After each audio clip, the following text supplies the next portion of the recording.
Bien, bonjour, il est 16 heures. Je vous propose de commencer cette séance principale. Donc, nous sommes 9 conseillers présents.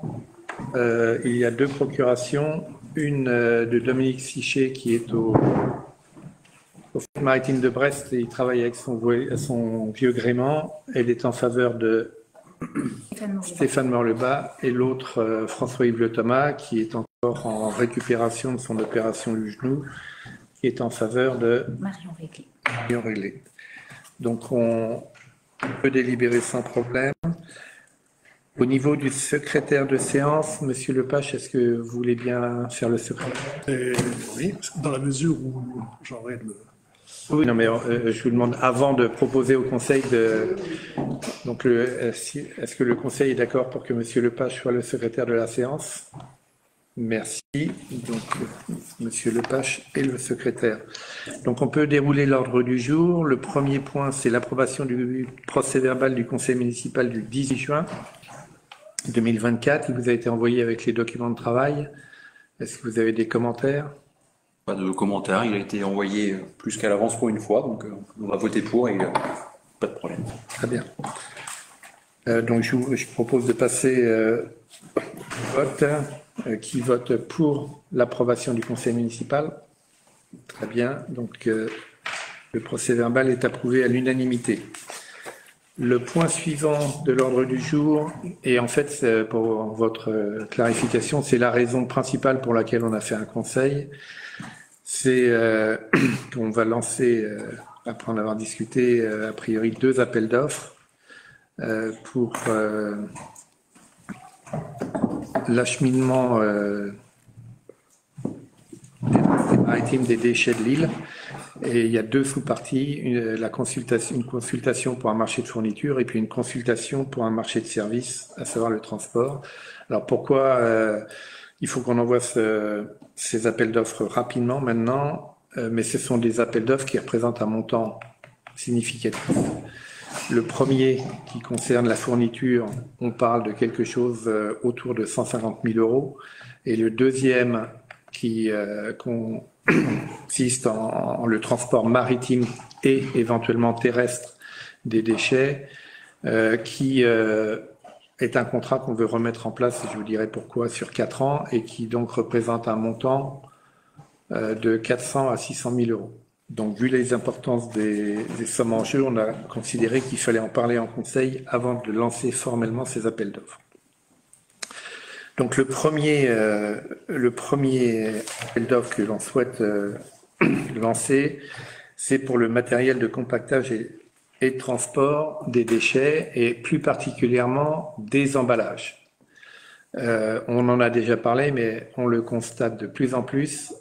Aujourd'hui, il y a une baisse du tonnage des ordures ménagères que l'on collecte et il y a une augmentation substantielle des emballages qui, pour l'instant, sont transportés dans des caissons ouverts. Et en fait, à chaque transport, même si ce sont des caissons de 25 mètres cubes, on transporte que 2 tonnes d'emballage. Donc, on transporte du vide. Et on a la possibilité avec des compacteurs de diminuer le nombre de transports de ces emballages par 3. D'où l'intérêt de cet investissement. Et on achète le compacteur. Alors le compacteur sera compatible avec le compacteur que l'on a déjà pour les ordures ménagères. Ils doivent être interchangeables et les caissons qu'on viendra y connecter doivent être interchangeables. Et on achète des caissons qui seront un peu plus volumineux que ceux qu'on avait achetés pour les ordures ménagères, parce qu'on va encore transporter quand même du plastique, du papier et des cartonnettes. Et donc, il faut un certain volume pour arriver à transporter, notre objectif, c'est de transporter 6 tonnes à chaque voyage. Voilà, donc un compacteur 4 caissons, ils seront installés à côté du compacteur qui est déjà installé. Ça avait déjà été présenté au préfet Lors d'une réunion précédente, on lui avait donné l'implantation des 2 compacteurs et je vous en reparlerai. On a reçu à nouveau le préfet la semaine dernière et on lui en a parlé. Voilà ce que je peux vous dire. Vous avez vu le document. Bon, ça a été préparé par TPFI qui est depuis 2018 notre conseil sur tous les problèmes d'acheminement et de traitement des ordures ménagères et des déchets. On a les autorisations préfectorales, donc on pense qu'on peut avancer sur ce sujet. Vous avez peut-être des questions ou des commentaires? Les questions, en partie, vous y avez répondu, parce que dans les documents qu'on a reçus, on a du mal à voir l'ensemble du projet. La délibération demande d'approuver un principe d'acquisition. C'est pas la même chose que de demander l'approbation d'une acquisition. Il n'y a aucun chiffrage, donc vous venez de dire que c'est aux alentours de 150 000 euros. Dans le DOB, il y avait 180, plus ou moins, enfin ça glisse dans les années. On a diminué, la diminution vient du fait qu'on a considéré qu'on pouvait acheter un caisson de moins. Donc, au moment du DOP, c'était 5 caissons et finalement, on va en acheter 4. C'est ça l'explication de la diminution. Et puis, ce qui n'est pas clair, mais peut-être qu'on en parlera quand on arrivera au deuxième point, c'est le lien entre cette libération et celle qui suit sur le transport lui-même. Alors vous avez dit que ça permettrait d'augmenter le tonnage par caisson. Maintenant après tout est dans le chiffrage. Hein. On ne sait pas quel est le point de départ, quelles sont les rotations qui sont prévues, quel est le retour sur l'investissement, parce que c'est quand même, admettons que ça soit 150 000 euros. Il faut que le caisson coûte très cher pour rentabiliser l'investissement. Et bon, c'est des questions tout simplement faute d'informations. Peut-être qu'on peut parler du deuxième appel d'offres et puis ensuite faire un résultat. Très bien. Ouais. Donc le deuxième appel d'offres, on le lance pour une raison un peu différente, c'est que lorsque la presse a cassé en 2018, donc on a changé de méthode et un appel d'offres a été lancé à l'époque, qui avait été d'ailleurs préparé par TPFI, et cet appel d'offres a été déclaré infructueux parce qu'il ne répondait pas bien aux demandes qui avaient été formulées principalement par TPFI. Et à partir de ce moment-là, on a travaillé, Julienne, rappelez-moi le terme, avec Bréa Logistique sur la base de, pas de convention, mais un protocole d'accord. D'un protocole d'accord qui devait être renouvelé tous les 6 mois. Ce protocole a été renouvelé 2-3 fois et puis depuis un certain nombre d'années déjà, le protocole n'est pas renouvelé et en fait on travaille sans contrat. Il n'y a pas de contrat qui est d'accord entre les parties qui définit exactement la prestation de transport de nos déchets. C'est on va dire que c'est, on travaille suivant les principes qui ont été définis en 2018. On a eu un certain nombre d'augmentations dans les 2 dernières années de la part du transporteur qui s'explique pour certaines pour des très bonnes raisons, parce qu'il y a eu de l'inflation, il y a eu des coûts supplémentaires de transport, mais il nous a paru inadéquat de continuer à travailler sans avoir un contrat en bonne et due forme, et c'est la raison principale pour laquelle on lance ce deuxième appel d'offres. On fait une durée de 4 ans, environ 4 ans, peut-être un peu plus. La raison, c'est que on veut coïncider la fin de ce contrat avec la fin de la DSP transport marchandises. Parce que la DSP transport marchandises qui a été renouvelée auprès de la CCI le 1er janvier 2024 a été signée que pour 5 ans parce qu'il est envisagé de changer de barge lors du prochain renouvellement. Et donc on a pensé qu'il fallait qu'on matche avec cette date parce que en fonction de la nouvelle barge et en fonction est-ce que la CCI sera toujours adjudicataire délégataire du contrat ou pas, ça pourrait changer les choses.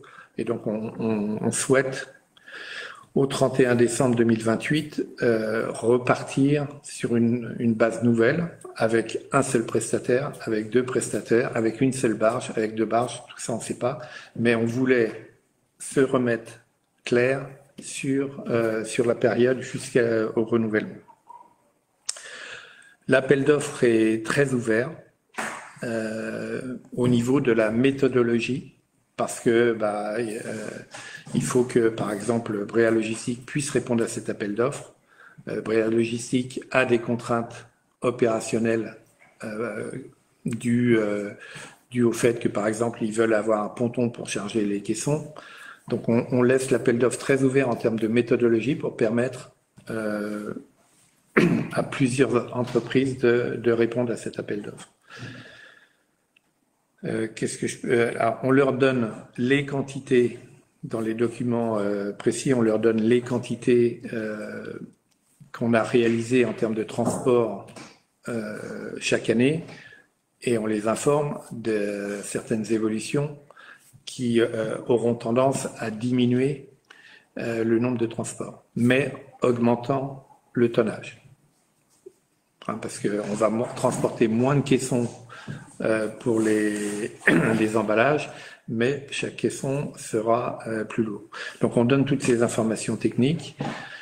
On laisse aussi la possibilité sur le transport terrestre de faire du transport terrestre. Si les gens nous le demandent, on pourrait mettre dans le contrat la mise à disposition des engins de la commune, à savoir le gros tracteur et la remorque, si le prestataire veut avoir plus de souplesse et pouvoir charger les containers à sa demande, mais c'est pas une obligation.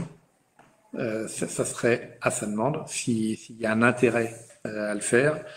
On laisse aussi toute latitude au point d'arrivée. Lorsque les caissons sont transportés, ils peuvent être transportés à différents points. On laisse toute latitude à l'entreprise pour nous dire ce qu'elle souhaite faire. Mais nous, on veut une prestation qui part de la prise du caisson sur l'île de Bréa jusqu'à la remise du caisson au SMITRED qui le prend et qui l'emmène à Plus-Unette. On a eu donc, alors pourquoi on fait ça? Parce que travailler sans contrat aujourd'hui, ça paraît quand même, pour une collectivité, ça paraît un peu anormal. Et puis parce qu'on a eu des augmentations importantes. Un transport aujourd'hui, pour vous donner une idée, c'est de l'ordre de 1 000 € par transport, par caisson. C'est l'ordre de grandeur. Alors, vous disiez, il faut que l'investissement soit amorti et qu'on ait des économies au niveau du transport. Il n'y a pas que ça. Aujourd'hui, pour les emballages, la méthode utilisée par nos employés communaux, c'est que les emballages sont collectés soit dans les colonnes, soit dans les bacs de 750 litres. Les bacs de 750 litres sont chargés dans la benne à ordures ménagères et sont ensuite déchargés sur le site pour être rentrés dans les caissons. D'accord? La méthodologie qu'on veut utiliser à terme, c'est que tout sera mis dans la benne à ordures ménagères et sera déchargé directement de la benne à ordures ménagères directement dans le compacteur. Et ça, c'est pour gagner du temps de personnel, ce qui n'est pas du tout négligeable. Ils m'ont dit ce matin, par exemple, qu'on voit cette année une augmentation substantielle par rapport à l'année dernière du nombre de tournées qu'ils font chaque matin. Pour votre information, ils ont fait une tournée samedi matin, ce qui ne se faisait pas avant, mais la tournée était indispensable samedi matin parce que les volumes collectés sont importants et compte tenu du fait qu'on ne voit pas encore une influence énorme au niveau des visiteurs, on en déduit que les maisons sont relativement occupées par les résidents principaux, secondaires ou leurs familles, mais les maisons, a priori, sont plus occupées que les autres années. Et ça se traduit, on le voit déjà au niveau des déchets. Ouais. Oui. C'est les tournées supplémentaires, c'est dans les points d'apport volontaire, hein, c'est ça? Oui, pour l'instant, Ouais. c'est dans les plans de Ouais, départ c'est volontaire. Pour le tri. Ouais, oui, oui, ouais. Mais on en parlait encore ce matin parce qu'ils ont été surpris du nombre de tournées qu'ils ont dû faire samedi matin. Si on continue avec cette tendance, et cette tendance semble assez bien établie, qu'il y aura de moins en moins de déchets, d'ordures ménagères, de plus en plus d'emballages, on rechangera peut-être les tournées chez les particuliers. Mais ça sera dans un deuxième temps. Et quand on sera entièrement équipé. Voilà ce que je pouvais vous donner comme explication complémentaire. Très bien. Alors, encore une fois, la délibération demande d'approuver un principe d'ouvrir à la concurrence le transport des déchets. Ça va de soi. Enfin, ça paraît pratiquement une... Non, alors pourquoi on dit le principe, c'est parce que aussi bien sur les compacteurs que sur le transport, on n'est pas à l'abri d'un appel d'offres infructueux.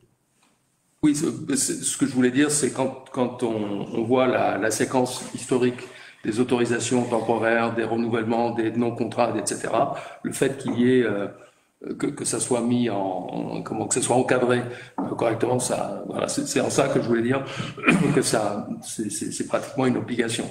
Oui, je suis assez une obligation. Difficile d'être contre.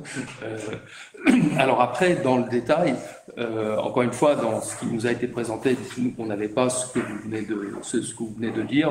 On se pose la question sur la répartition dans le dépouillement des offres. Si on a bien compris les documents, 60% de la réponse sera jugée sur son contenu technique et 40% sur son contenu économique, le prix, en simplifiant. Aujourd'hui, on a un système qui fonctionne. Il n'est peut-être pas parfait, il n'est pas optimisé, il a tous les défauts de la Terre, mais il fonctionne.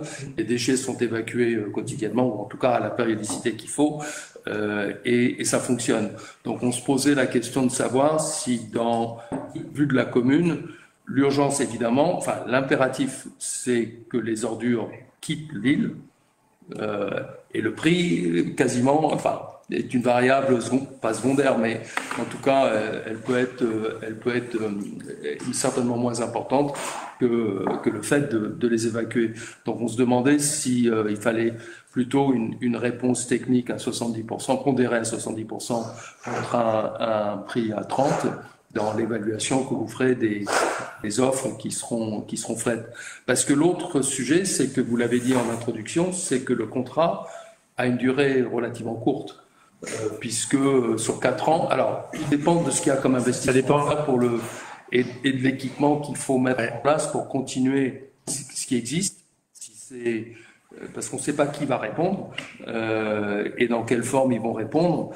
Ou si c'est d'autres réponses qui tiendront compte des travaux plus importants de la corderie, la nouvelle barge, enfin tout ce qui a été présenté il y a déjà un mois. Donc c'est cet inconnu-là, tant qu'on n'a pas vu des réponses. Une durée de 4 ans et 3 mois, si vous voulez, quand on voit que les DSP, la durée moyenne des DSP a tendance à diminuer, que la DSP, on n'était pas partie prenante, la DSP transport marchandises, c'est 5 ans. Bien sûr, les entreprises, elles rêvent d'avoir des contrats sur 10 ans, mais c'est pas la tendance actuelle. Donc la durée, nous, on n'avait pas tellement le choix. Et ne pas mettre la durée en cohérence avec la fin de la DSP, ça aurait été très très particulier. Une durée plus longue nous aurait empêché éventuellement de réintégrer ce qui se fait sur toutes les autres îles, le transport des déchets, dans les DSP de transport qui sont marchandises et passagers qui sont signés dans les autres îles. Bréa est une exception actuellement. Et même sur des îles, les îles isolées comme Ouessant, etc., le transport des déchets, le bateau de transport est fourni par la région. La commune paye une redevance à la région, mais le transport est bien fait par la région. Il n'y a qu'à Bréa, c'est un contrat privé. Et ne pas profiter de la possibilité, alors ça sera peut-être pas le cas, mais ne pas profiter de cette possibilité dans 4 ans, ça paraissait impossible. Alors j'ai eu le commentaire. J'ai eu le commentaire que ça aurait été mieux de faire une durée plus longue. Je ne pense pas que c'était possible. Sur votre premier point, alors on a eu la discussion, 70-30 ou 60-40. On a eu cette discussion lors de l'appel d'offres pour le premier compacteur, c'était un 70-30. Mais comme on a vu des augmentations importantes et qu'on s'attend, même si on a fait un recheck de la valeur des compacteurs, à une augmentation du prix des compacteurs par rapport à celui qu'on a acheté il y a 3 ans, on a voulu quand même que les entreprises considèrent que le prix avait une certaine importance. Et quand on commence à dire que le prix c'est 30% et que la technique c'est 70%, ça veut dire que le prix, donc mais je vous confirme, on a eu cette discussion, on l'a conclu à 60-40. On pensait plus, alors le 60-40 il est également pour le compacteur, Oui. On a bien vu, mais le 60-40 est également dans oui, mais on a eu la discussion pour les deux. pour les deux. Et en fait, comme l'appel d'offres il y a 3 ans était du 70-30, la question a été reposée, est-ce qu'on reste sur du 70-30 ou est-ce qu'on modifie un petit peu? Et vu le nombre de fabricants de compacteurs diminue fortement. On espère avoir 2 offres. On n'est même pas certain qu'on aura 2 offres sur l'achat des compacteurs. Et donc, si vous donnez toute l'importance, alors on a des critères importants. Je suis toujours sur le compacteur parce qu'on veut des compatibilités avec notre matériel actuel. Donc la technique est importante. Quelqu'un qui nous proposerait un prix très intéressant, mais avec des noms, comment dire, cohérence entre les équipes, compatibilité, ça marche pas. Donc c'est pour ça que la technique reste importante. Et votre point, il est juste concernant le transport. On a un système qui marche. On regardera à 2 fois et l'évaluation technique, elle reste la plus importante parce qu'il faut qu'on soit sûr qu'on aura un système qui marche. Et aujourd'hui, on a un système qui marche. Et donc tout ça, c'est pour lancer Donc vous attendez des réponses? Non, donc là, on a voulu, parce qu'on parle de... Là, c'est qu'un principe, là, aujourd'hui. Enfin, ce qui est demandé dans la délibération, c'est principe d'ouvrir la concurrence. Oui, et donc, mais c'est sûr, on voulait vous en parler avant de lancer l'appel d'offres formellement sur la plateforme.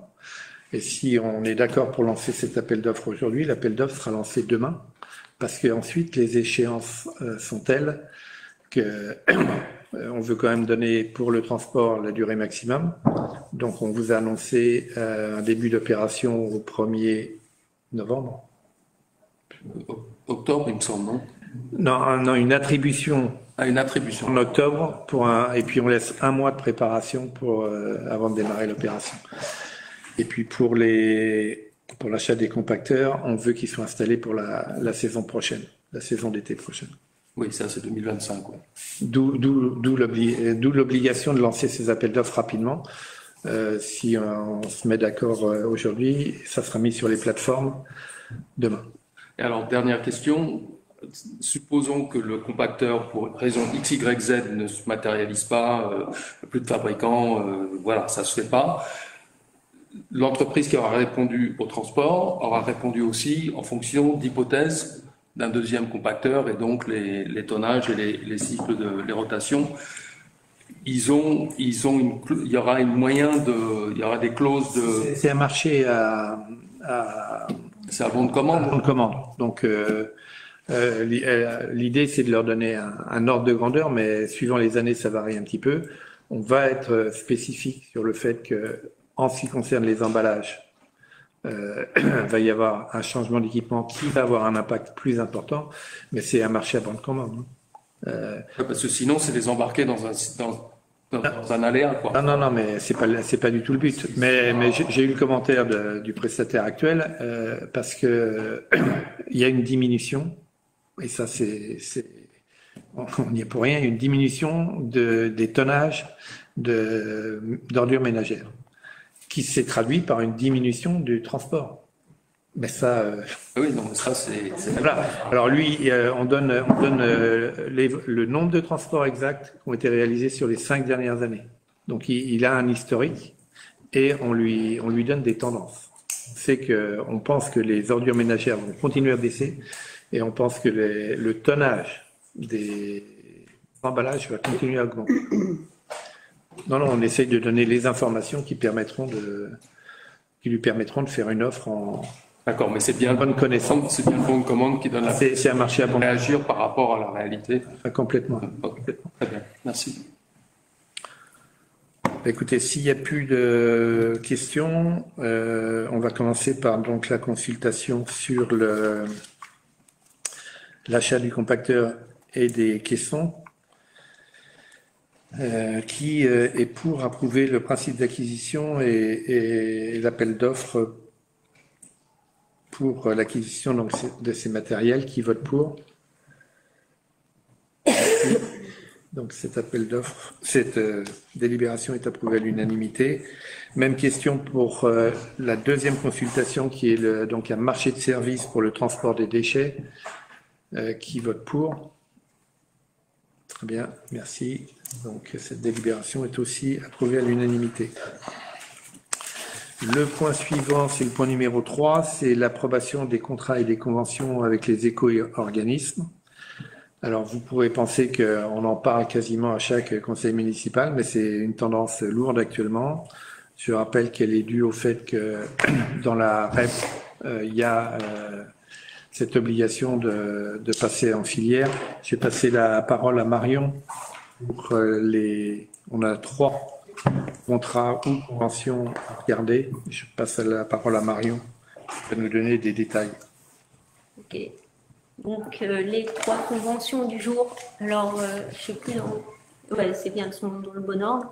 La première, c'est Éco-Maison, c'est pour les déchets d'éléments d'ameublement. Donc ça veut dire tout ce qui est meubles, bricolage et jardin. Cette convention en fait prend la suite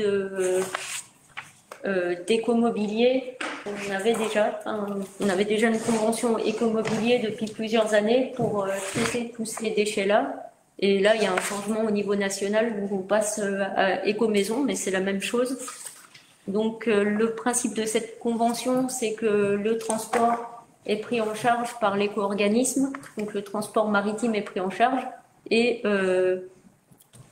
l'autre chose, et le traitement aussi, le traitement des déchets, donc ça fait un déchet qui ne nous coûte plus rien, à la différence des encombrants. Et pour vous donner un ordre de grandeur, c'était 22 tonnes transportées, enfin 22 tonnes qui ont été évitées soit en encombrant, soit dans le bois, grâce à Écomobilier l'année dernière. Donc on va poursuivre, l'idée c'est de poursuivre la même chose avec Éco-Maison.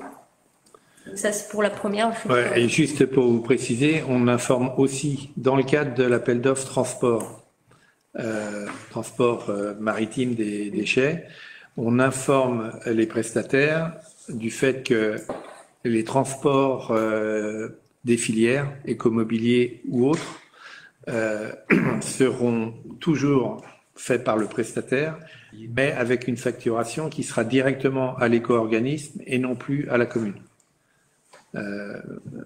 Mais on ne diminue pas, en signant ces conventions, on ne diminue pas le nombre de transports que fera le prestataire. Le nombre de transports reste le même, il a 2 facturations au lieu d'une. Vas-y Marie. Ouais, même du coup une facturation par éco-organisme, probablement. Hein. Oui, bien sûr. Donc ça en fait un certain nombre vu le nombre d'éco-organismes qu'on commence à avoir. La deuxième, c'est Cyclevia, c'est pour les huiles de vidange usagées. Alors actuellement, on ne prend que les huiles de vidange des particuliers. Là, cette convention nous permettra de prendre en charge aussi les huiles de vidange des professionnels, à condition que les professionnels devront venir verser eux-mêmes leurs bidons d'huile usagée dans le bidon de réception fourni par Cyclevia, enfin standardisé. Là, c'est la même chose, transport et traitement pris en charge. Alors, là aussi, pour vous donner une idée, pour l'instant, on remplit de l'ordre d'un fût d'huile usagée par an, et le traitement d'un fût je crois que c'est 1000 litres, coûte 900 €. Donc c'est assez conséquent, et là, comme on va en plus récupérer les huiles usagées des professionnels, le volume va encore augmenter. Donc voilà pour Cyclévia. Ce qui permet, ouais, ça. Bon, voilà, je pense que j'en ai dit suffisamment. Et la troisième convention, c'est Alcom, c'est pour les mégots. Donc là, le but n'est pas de faire une filière de collecte des mégots, pas pour l'instant en tout cas, parce que là, les quantités pour une prise en charge, je crois que c'est 100 kilos pour qu'ils prennent en charge, donc il faut y aller pour avoir 100 kilos de mégots. Mais leur principal objectif, c'est d'aider les communes pour faire de la sensibilisation et faire de la collecte de mégots pour éviter que les mégots se retrouvent dans la nature ou dans les réseaux d'eau pluviale, et donc après à la mer, dans notre cas. Leur aide consiste à un financement c'est de l'ordre de 1,50 € par habitant permanent. Donc nous, ça va représenter dans les 700 €, 650 € par an.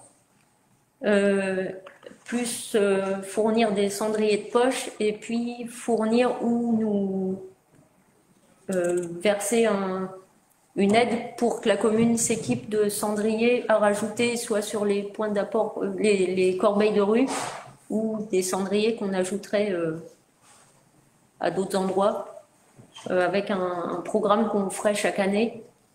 Donc c'est un peu différent des autres éco-organismes. Et c'est apparemment beaucoup moins contraignant. Enfin, il y a un petit état des lieux à faire au départ avec les spots où il y a beaucoup de mégots qu'on retrouve par terre et une proposition d'équipement en cendrier, etc.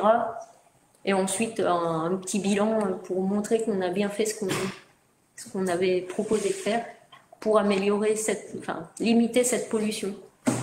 Voilà. Si vous avez des questions. Je précise qu'on discute, par exemple, sur les huiles usagées, si vous avez regardé la brochure, il faut que les huiles soient collectées par un organisme agréé.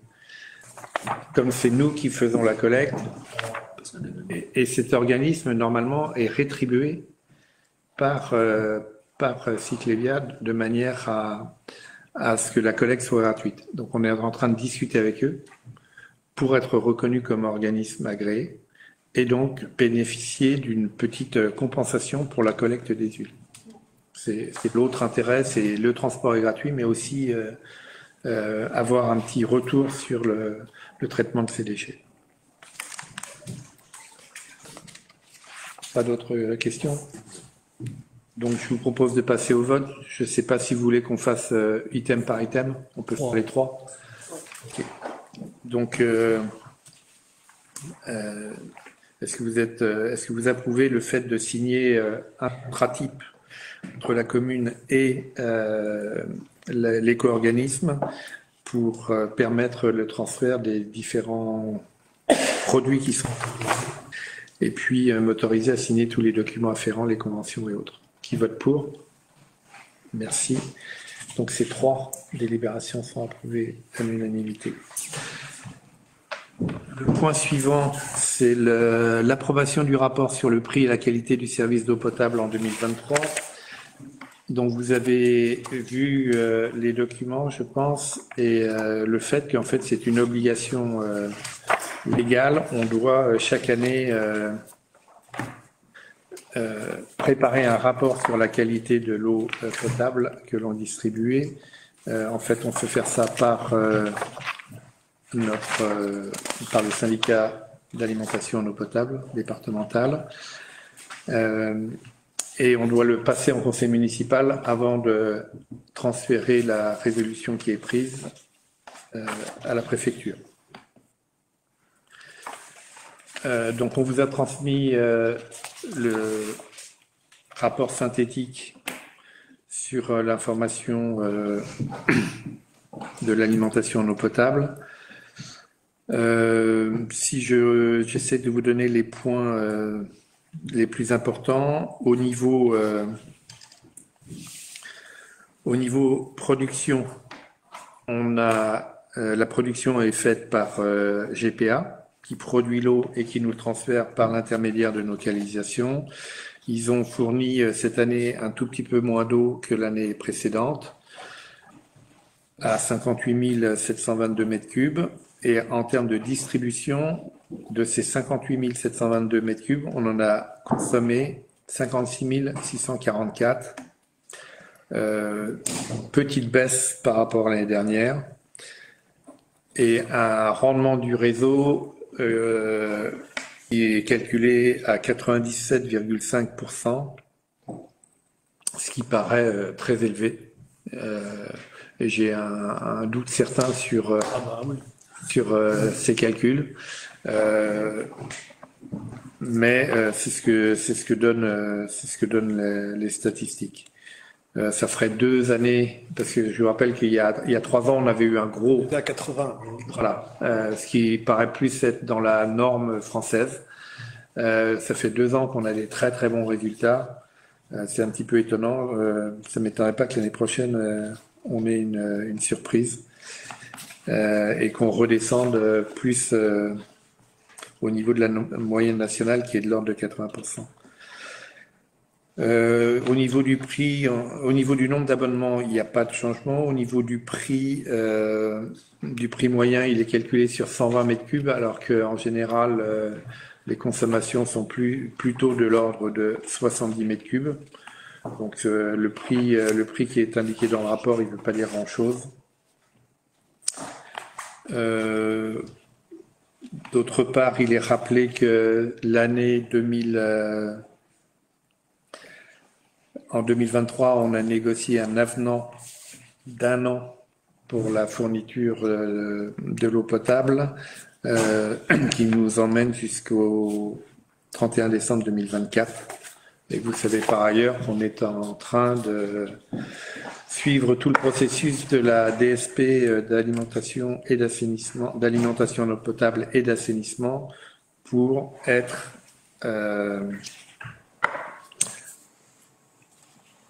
contractuellement clair, 31 décembre 2024. Voilà, qu'est-ce qu'il y a d'autre à dire? La formule d'indexation du contrat précédent a amené à une augmentation significative en 2023, vu qu'on a eu une augmentation au 1er janvier 2024 de 11,64%. Voilà. Et puis quand même pour donner l'ordre de grandeur, mais ça on en a déjà parlé dans le cadre du renouvellement de la DSP, en termes d'alimentation en eau potable, les recettes de la collectivité en 2023 ont été de 54 000 euros et les recettes de l'exploitant de 82 000 euros. Donc on est une toute petite opération en termes d'alimentation en eau potable, ou du moins en termes de recettes tirées de cette activité. Voilà. Au niveau de la qualité, a priori, tous les prélèvements qui ont été faits ont été conformes, aussi bien sur la conformité bactériologique que sur la conformité physico-chimique. Donc ça, c'est plutôt rassurant. Et puis ensuite, il y a une évaluation de la connaissance et de la gestion du réseau. En 2023, on a une note de 110 points sur 120 maximum. Je pense qu'elle est totalement surestimée, cette note, compte tenu du fait que lorsqu'on a eu le problème avec la grosse fuite sur la conduite principale, on s'est rendu compte qu'on ne connaissait pas bien notre réseau et qu'il manquait une vanne d'isolation qui a été mise depuis.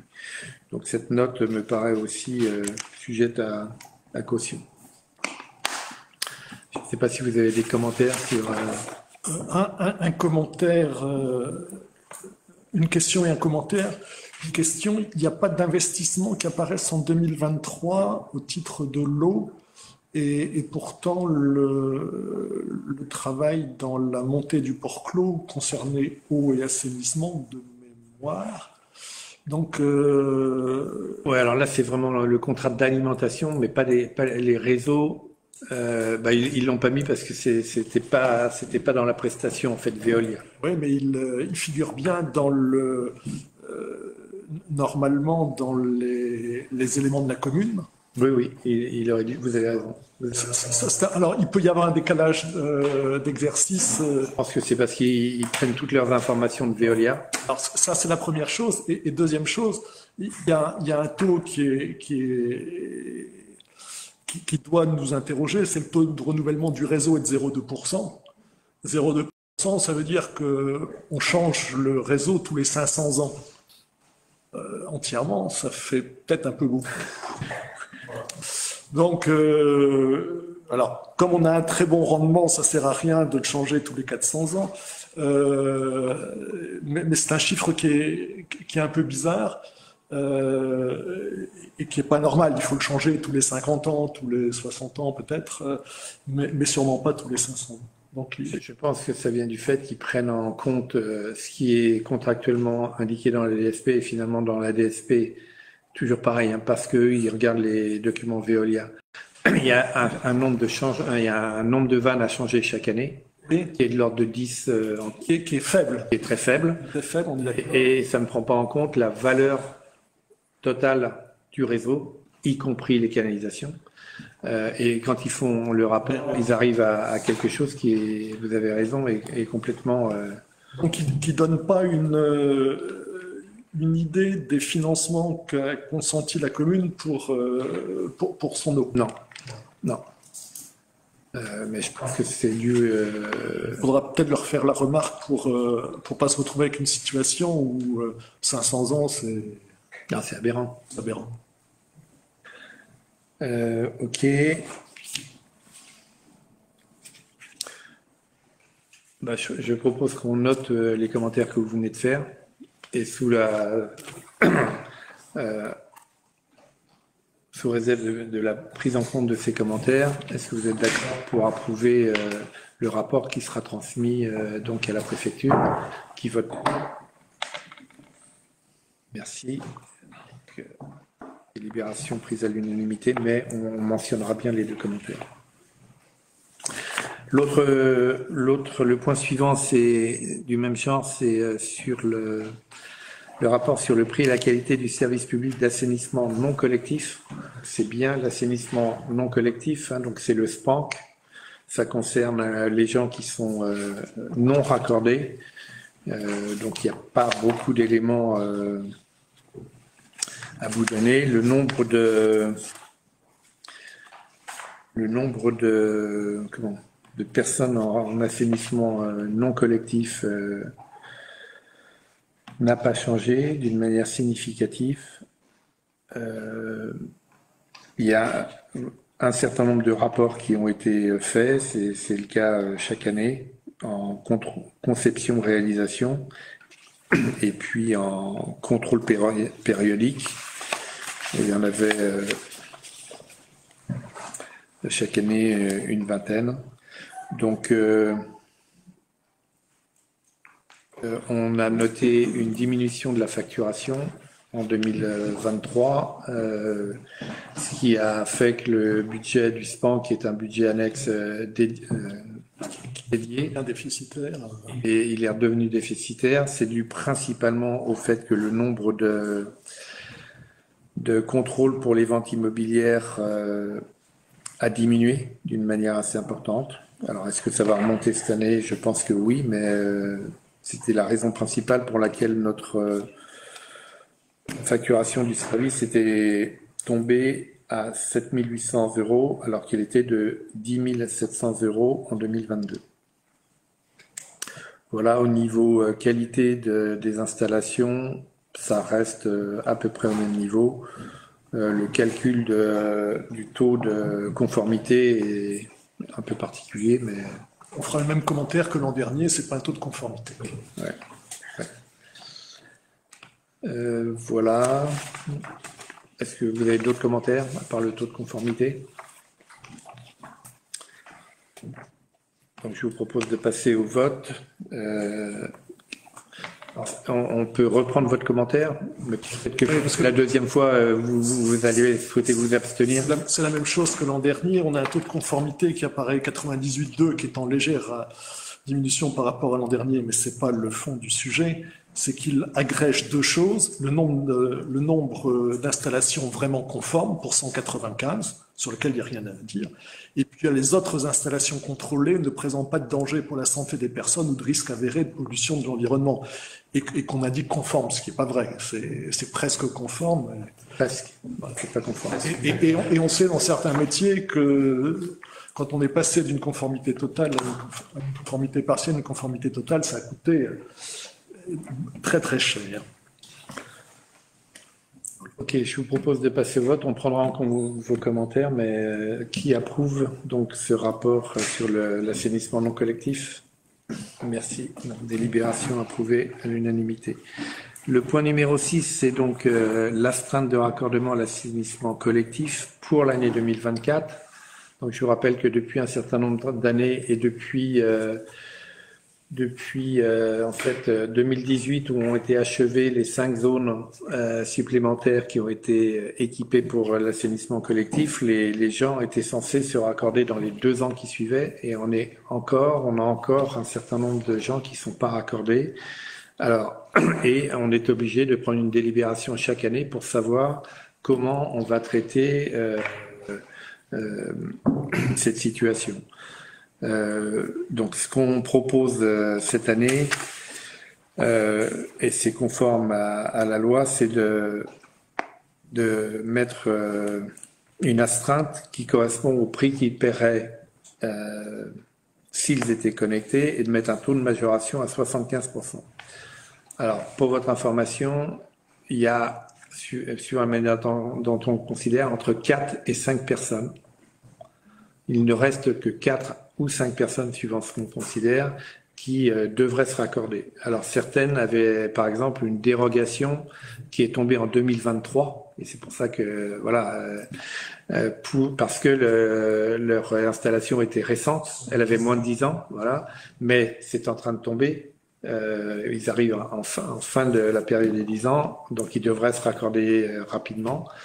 Est-ce qu'ils vont le faire ou pas, et puis il y a un autre cas où la personne nous dit qu'elle a bien l'intention de se raccorder, mais actuellement elle a des priorités de réhabilitation plus importantes, et elle est consciente de l'astreinte, elle est consciente du fait qu'elle paye plus cher, mais néanmoins elle nous dit que elle le fera rapidement. Donc cette astreinte, elle a pour but simplement de, on va dire, rester éveillé et de s'assurer que tous les ans, on vérifie pour ces 4-5 personnes la situation. C'est le but principal. En termes de rentrée pour la commune, ça représente quasiment plus rien. Donc on propose donc le taux de majoration à 75%. Je ne sais pas si vous avez des commentaires là-dessus, si ça vous convient. Donc je propose de passer au vote, qui est pour l'opportunité de fixer le montant de l'astreinte à la somme équivalente à la redevance et de pratiquer une majoration de 75% sur cette astreinte pour l'exercice 2024. Qui vote pour? Merci. Donc délibération approuvée à l'unanimité. Le point suivant, je vais passer la parole à Julienne. C'est un point très technique. Donc, à la demande de la trésorerie, ils nous ont proposé de prendre une délibération pour corriger les amortissements sur les subventions. Ils avaient calculé qu'on avait trop amorti pour 35 000 €.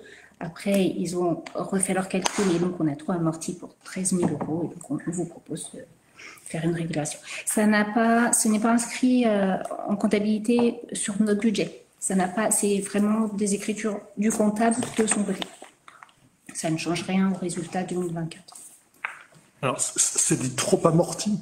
Oui, il y a certaines qui sont assez amorties ou trop amorties, et donc dans la balance, c'est trop amorti de 13 000 €. Parce que là, on a des chiffres où on ne sait pas quel était l'amortissement qui avait été pratiqué, celui qui l'aurait dû.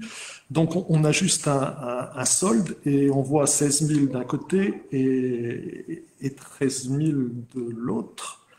Donc 13 000, c'est le montant net. Oui. Donc il y en a un qui est en... Alors qu'est-ce qui est trop amorti et qu'est-ce qui n'est pas assez amorti? Alors, C'est les deux pavés? Je pense qu'il y a alors, il y a de trop amortis les 13 912, donc ça fait des subventions de 2022. En fait, on est trop amorti en 2023. Et pas assez amortis, ce sont des subventions qui sont plus anciennes. Parce qu'on a la valeur brute de l'amortissement et on a la durée d'amortissement. Quand on fait la division, sauf erreur de ma part, on trouve ce qui est au montant. Donc, tel que le tableau apparaît, on a l'impression que c'est des montants qui n'ont pas été amortis. Et vous dites que c'est la durée. C'est la durée qui a changé par rapport à... Non, pardon, j'ai pas voulu dire que la durée avait changé, mais que au bout du compte, certains ont été trop amortis et d'autres pas assez. Mais sur une même durée. Mais il y a dû avoir un moment où il y a eu un calcul. C'est juste pour comprendre, de toute façon, c'est une opération d'ordre. Sur le PAT, une durée d'amortissement de 5 ans. La valeur brute, 18 000 euros. C'était le montant total C'était la valeur de la dépense au départ. La valeur de la dépense. Enfin, de la recette, c'est des subventions. Donc, ça veut dire qu'elle n'avait pas été du tout amortie. Parce que 18 000 sur 5 ans, ça fait 3 000, non? Je ne sais pas comment on lit le tableau. Donc, voilà, les 18 000 sur 5 ans, ça fait effectivement 5 000. non, pas ça. 3 000. 3 600. Et il manque 3 000 à amortir. Donc, on n'avait pas suffisamment amorti. C'est ça que ça veut dire? Oui. Et c'est vrai pour les dons de l'association du patrimoine religieux et c'est vrai pour le Moulin du Birlot aussi, on n'avait pas assez amorti, c'est ça.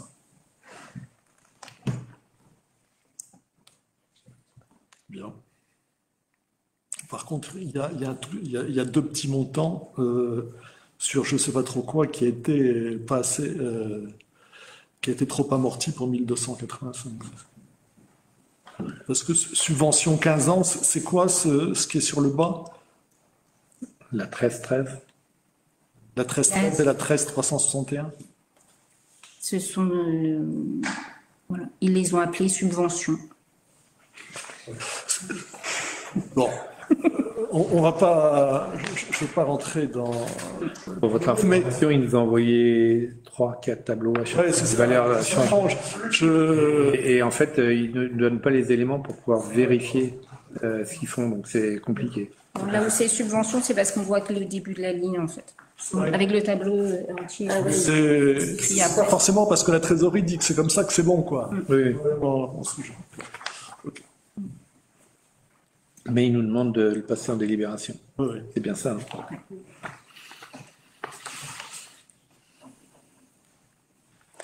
En fait, donc, ils nous demandent de prendre une délibération pour autoriser le comptable public à effectuer un crédit sur le compte 1068 d'un montant de 13 000 euros décomposé en 2 opérations, une de 16 000 et une de plus 16 000 et une de moins 3 000. C'est assez compliqué comme situation. Donc, qui vote pour? Merci. Donc, délibération approuvée.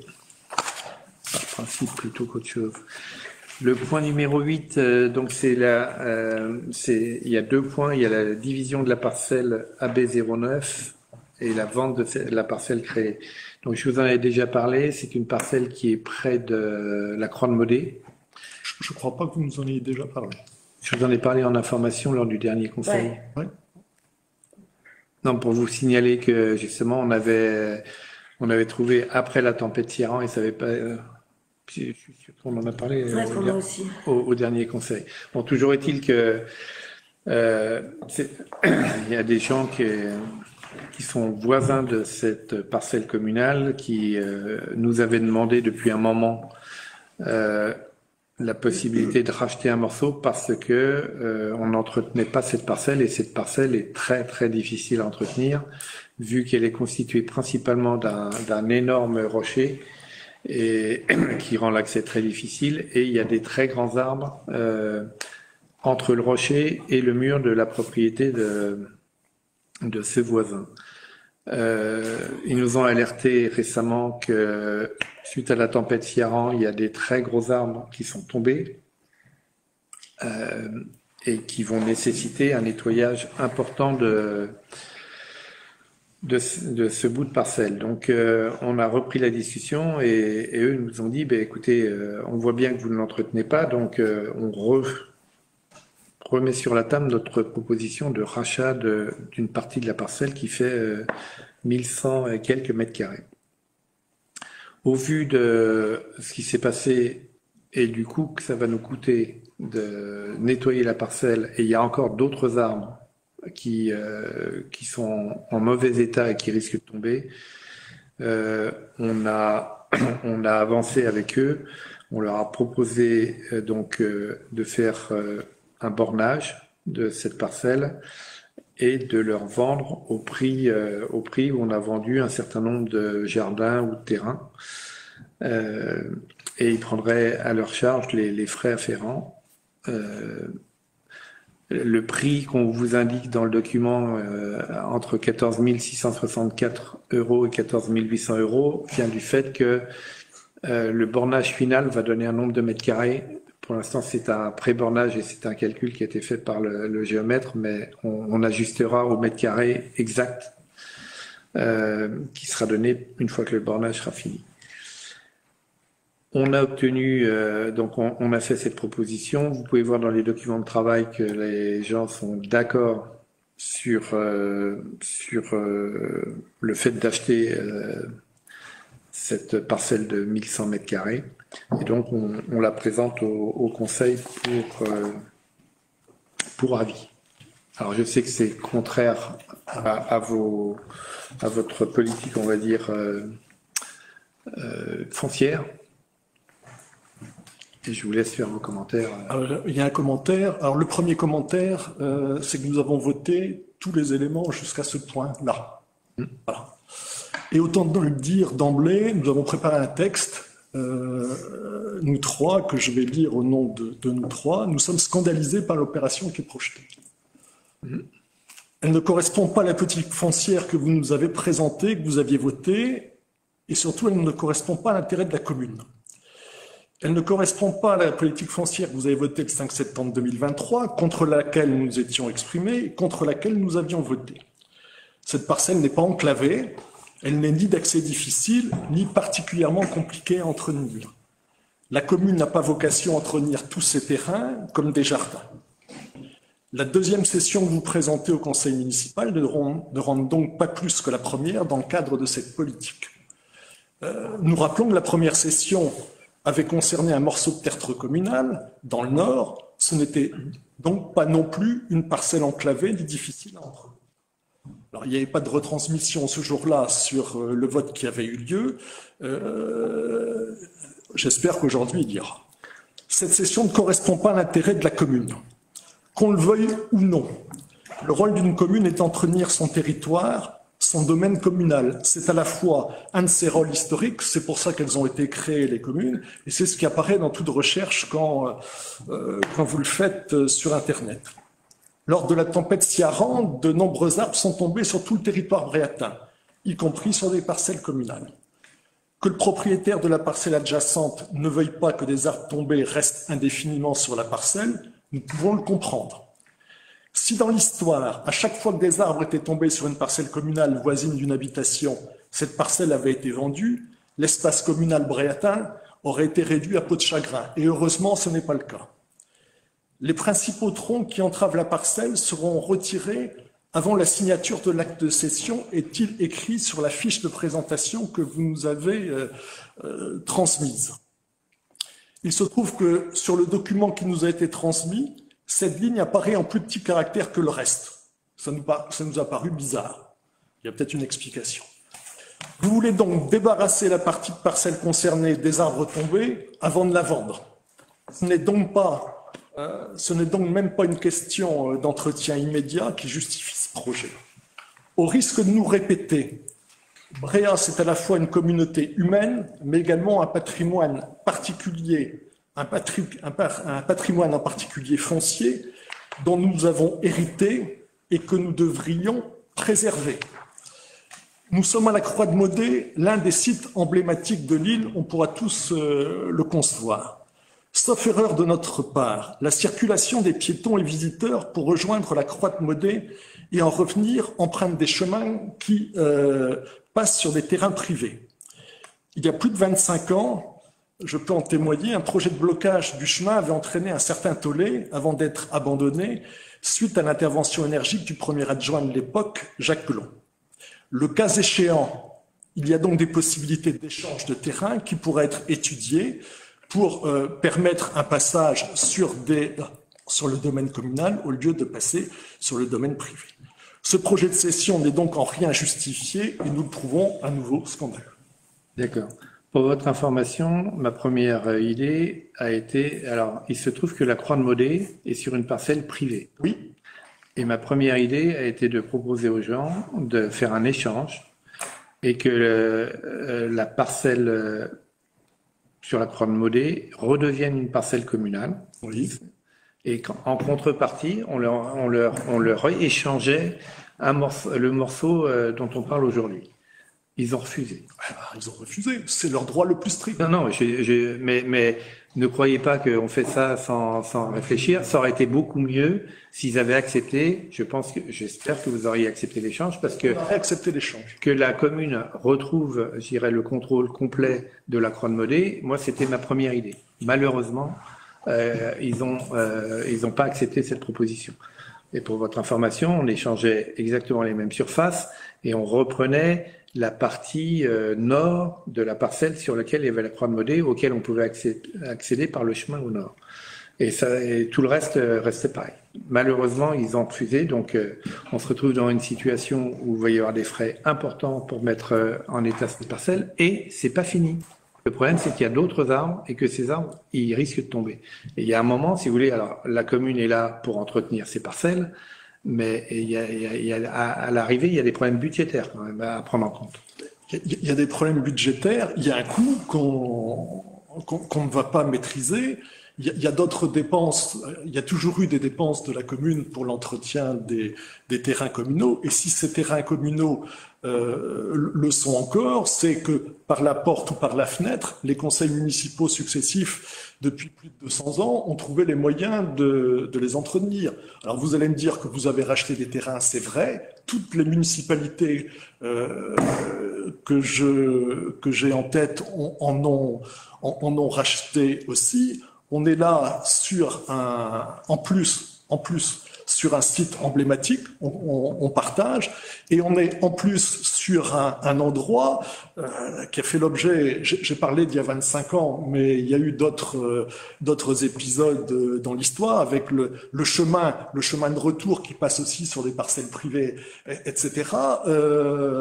C'est un endroit compliqué. Et là, on cherche à se dessaisir d'un morceau de parcelle qui peut servir, vous l'avez dit, et, de monnaie d'échange. Donc je trouve que nous trouvons que c'est scandaleux de faire une opération comme ça aujourd'hui là. Si on pousse le raisonnement un peu plus loin, il y a un tas de parcelles qu'on ne peut pas entretenir pour X, Y ou Z sur des îlots, etc.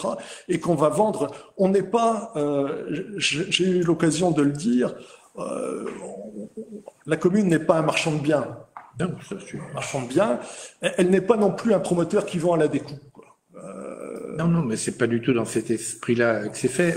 On va se retrouver devant une dépense notoire en entretien parce que les arbres sont tombés. Il y a d'autres arbres qui tomberont si on dépense pas. Moi, je pense que sur 1000 mètres carrés, dépenser plusieurs dizaines de milliers d'euros pour éviter d'avoir un procès plus tard quand un arbre va tomber sur le mur du voisin, Je pense qu'il y a des moments où il faut regarder la réalité des dépenses que l'on risque d'engager dans les années qui viennent. Vous êtes président de l'AIP. Vous savez qu'il y a un certain nombre d'îles qui ont bataillé très très fort au cours des dernières décennies pour retrouver la maîtrise de leur foncier, qui était pas attribué, que les uns et les autres voulaient se disputer. Dans les îles, le foncier est un élément très particulier. J'en suis entièrement d'accord et on fera le bilan à la fin de ce mandat et vous verrez qu'on aura repris le contrôle de plusieurs hectares et qu'on aura vendu à l'arrivée 2500 mètres carrés de terrain. Oui. Alors dire qu'on brade le foncier de la commune, il y aura plusieurs hectares récupérés. Je l'ai pas dit aujourd'hui. On est là sur une zone en plus très particulière. Non, mais il faut aller sur place et regarder cette parcelle pour bien comprendre. On garde tout le pourtour. Cette parcelle, elle est inaccessible. Elle est totalement inaccessible et elle rend son entretien quasiment impossible. Parce qu'il y a l'énorme rocher au milieu et parce que c'est une forêt vierge qui n'a jamais été entretenue depuis des centaines d'années. On ne veut surtout pas pouvoir donner un accès à des visiteurs. Et donc, si on fait le découpage qu'on a fait, c'est justement pour garder une ceinture autour de cette parcelle. Et cette ceinture, on pourra l'entretenir. Le reste, on ne peut pas l'entretenir. Et c'est la raison pour laquelle on propose cette vente. Éviter à la commune des frais importants dans les années à venir. Et pour bien comprendre, vous allez, d'après le document, vous allez la nettoyer avant de la vendre. Oui. Donc le coût, on l'a. Oui, et vous voulez qu'on redouble dans 2-3 ans quand les autres arbres vont tomber? Attendez, les arbres, ils sont tombés. Non, mais pas. Je vous invite à aller voir et vous allez essayer de faire un estimatif du coût. Vous allez voir. Et il y en a d'autres, des arbres qui vont tomber. Oui, mais c'est pas un jardin non plus. C'est pas un jardin. Ah non, c'est pas un jardin, mais c'est de la nature. Enfin, c'est sauvage, quoi. Enfin, c'est un espace. Tout ne peut pas être un green de golf. Hein. Non. Heureusement. Le problème, il y a des arbres qui peuvent tomber sur les clôtures du voisin. Le voisin a déjà réparé plusieurs fois son mur. Oui, Il a raison. oui, on a tous eu ça. On a tous connu des arbres qui sont tombés sur des tuiles fêtières, sur des clôtures, sur des... Non, mais si c'est votre arbre, vous en assumez la responsabilité. Quand c'est l'arbre du voisin, vous demandez au voisin de réparer, oui. réparer. Il y a des assurances pour ça, non? Oui. Ouais. Tous nos arbres ne sont pas assurés. Hein. Ah, ça dépend. Bon.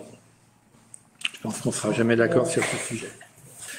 On prendra note de votre... Ah bah plus que note, Non, mais je veux dire par là que si vous pouvez nous la communiquer, on la mettra dans le compte-rendu. Parce que on en reparlera peut-être dans 20 ans, dans 30 ans, et on ne sera plus là, mais d'autres en reparleront, oui.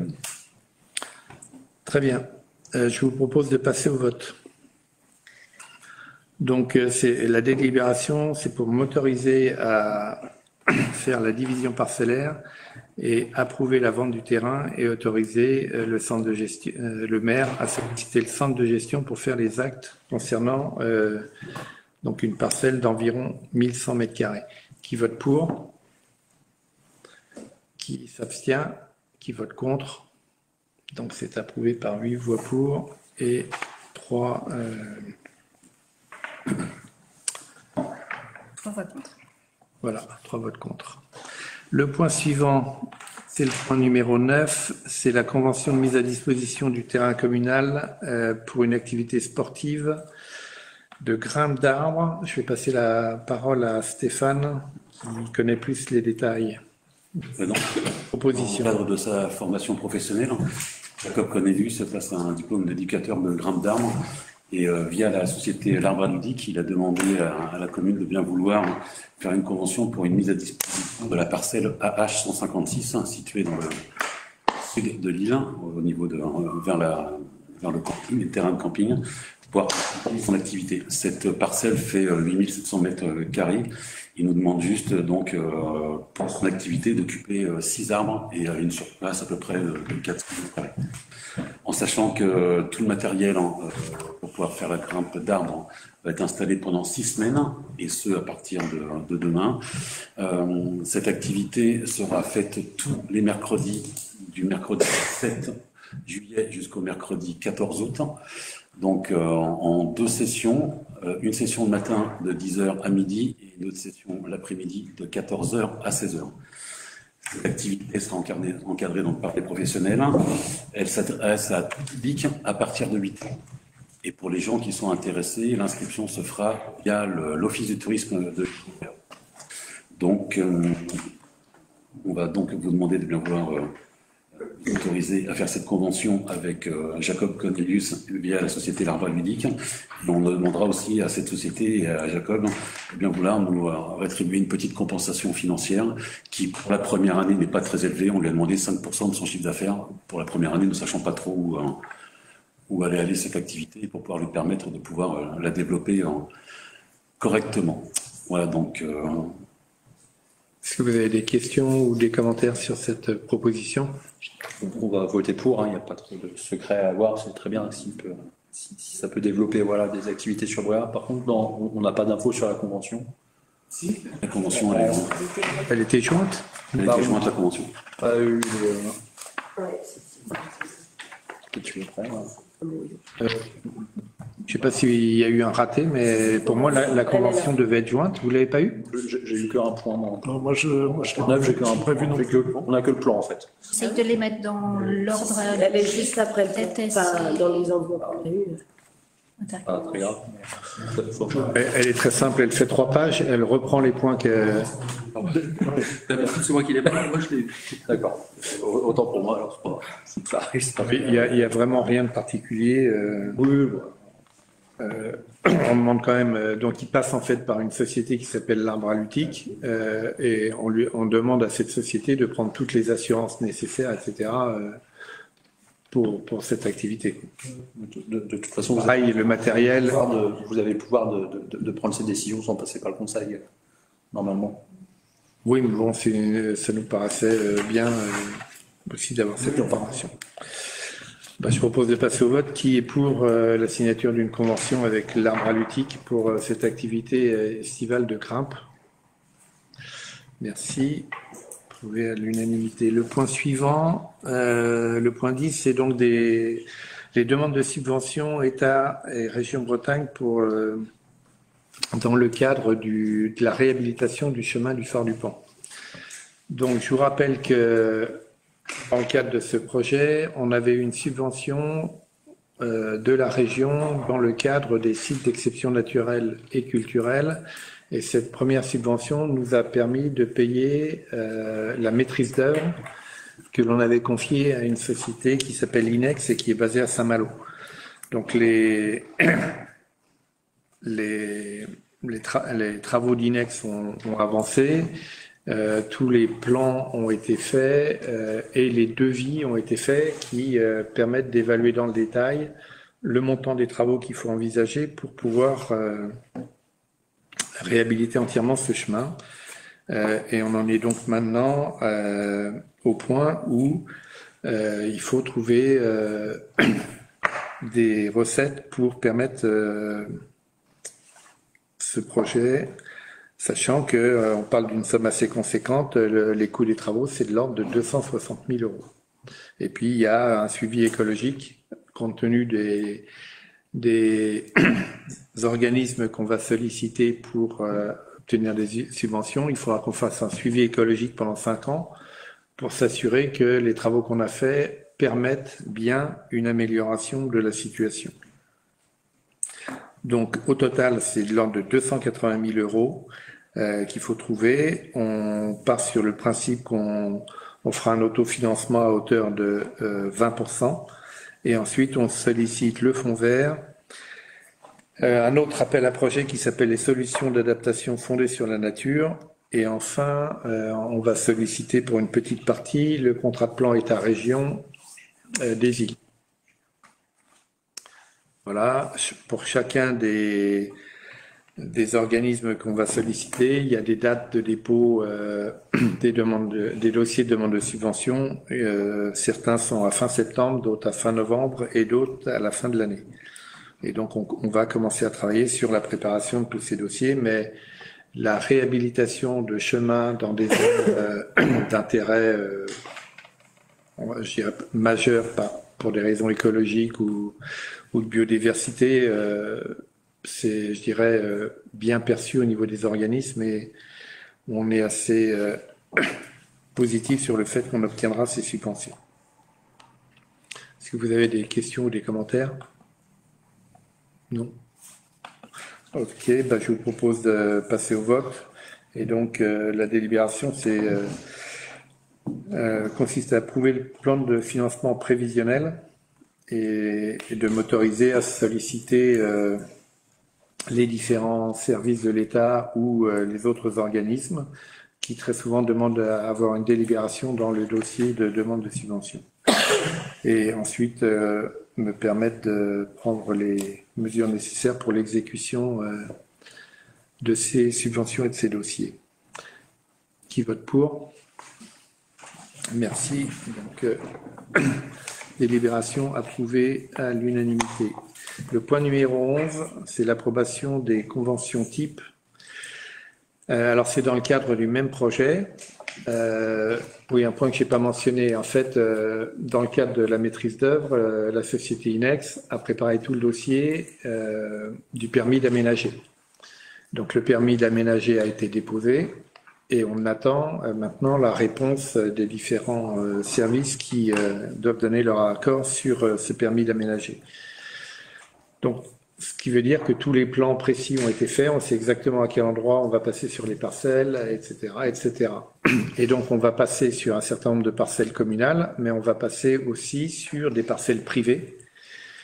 Et de manière à être parfaitement claire avec les propriétaires, on propose de signer des conventions. Alors, ce sont des conventions de mise à disposition temporaire, le temps de faire les travaux. C'est ça qu'on essaye de signer avec les propriétaires. D'une manière générale, le principe, c'est d'utiliser la servitude de passage, qui est bien indiquée sur le cadastre, et de faire les travaux sur la servitude de passage, de manière à ne pas perturber plus que strictement nécessaire la parcelle d'un propriétaire privé. Mais l'idée, c'est de signer cette convention en leur donnant tous les éléments, les plans, etc.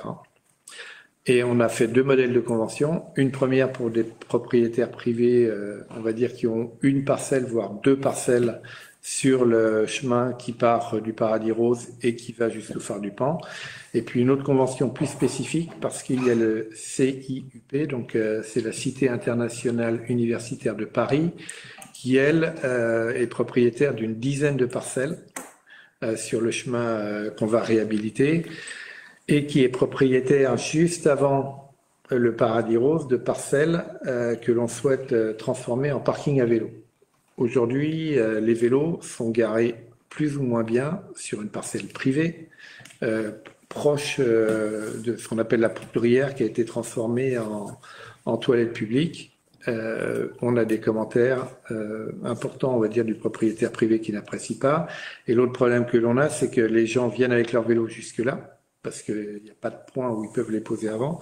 Et une fois que c'est plein, plutôt que de déposer le vélo, ils continuent avec. Et il y en a qui vont jusqu'au phare du Pan avec leur vélo. Donc l'idée, c'est sur la route entièrement goudronnée, en fait, vraiment, avant d'arriver au Paradis Rose, il y a 2 parcelles de la Cité internationale.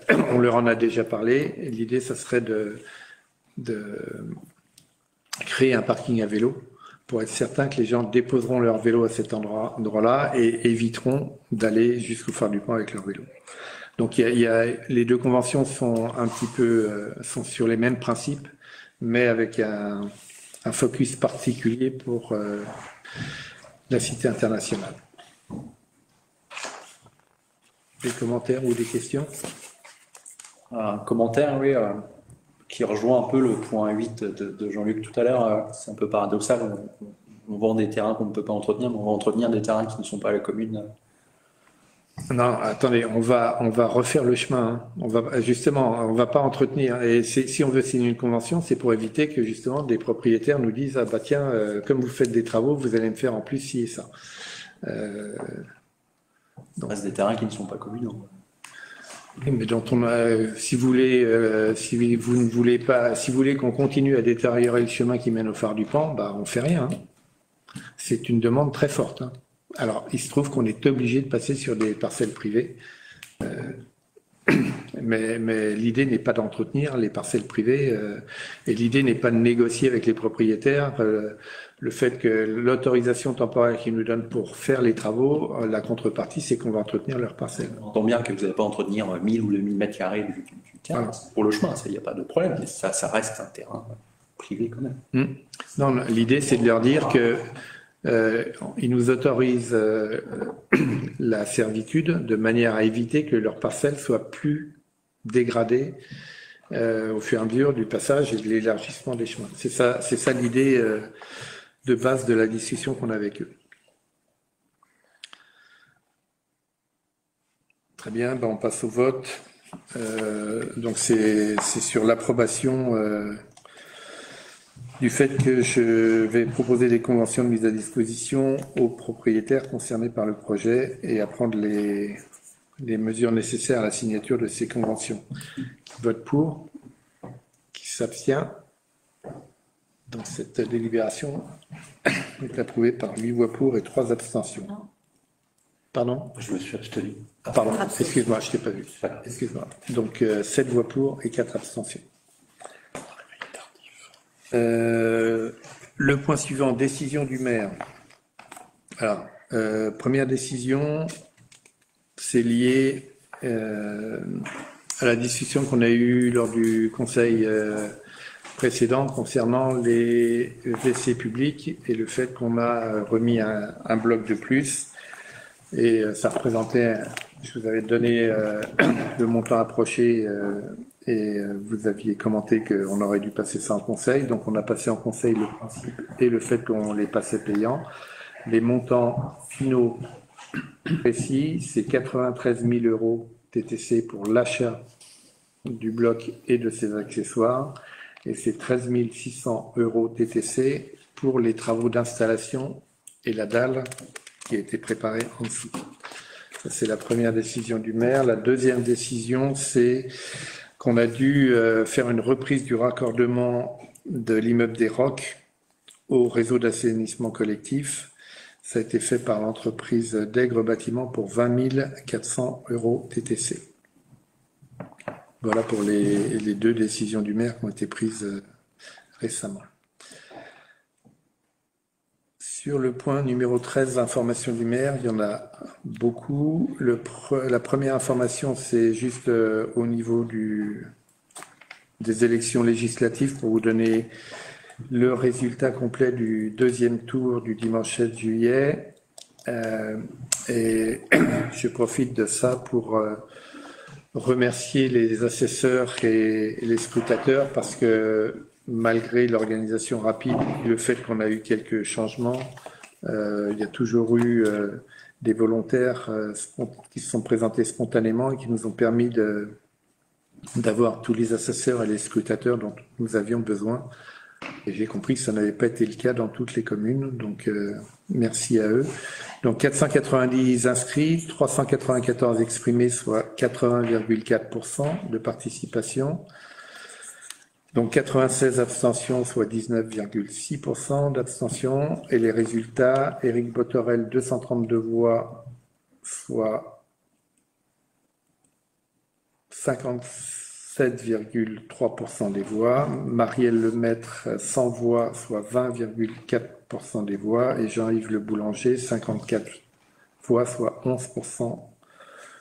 Il y a un petit problème. Non, c'est pas ça. Je relis ce que vous m'avez donné, mais c'est pas ça. Pour moi, c'était 60. Voilà, mais là, 60, 25, 15. Mais je sais pas. Vous avez dû prendre le premier tour. Désolé pour ça. Je voulais juste. Ce que je vous propose, c'est on corrigera dans le compte-rendu pour enregistrer les bons résultats du second tour et les avoir disponibles. Deuxième point d'information, on a eu la semaine dernière la visite du préfet de région et du préfet du département qui sont venus passer toute la journée de vendredi. La raison de la visite pour le préfet de région, c'est qu'il connaissait pas Bréa encore, donc c'était sa première visite et je trouvais que c'était bien que le préfet de région visite l'île de Bréa. Et la deuxième, c'est que on voulait leur présenter les projets principaux qui sont en cours ou à venir sur Bréa et leur repasser des messages concernant principalement les subventions sur lesquelles ils ont leur mot à dire. Par exemple, dans le cadre de l'immeuble des Rocs, on a déjà obtenu un montant significatif pour l'achat et les travaux dans le cadre du CPER, mais on va encore redemander des subventions dans le cadre des travaux qui seront soit de la DETR, soit des SIL. Et c'était pour rappeler au préfet qu'on avait déjà discuté de ce sujet et qu'a priori, on a un accord de principe là-dessus, ce qui a été confirmé. C'était aussi pour sur le projet du port de la Corderie, on vous a présenté la semaine dernière un plan de financement au dernier conseil, un plan de financement préliminaire.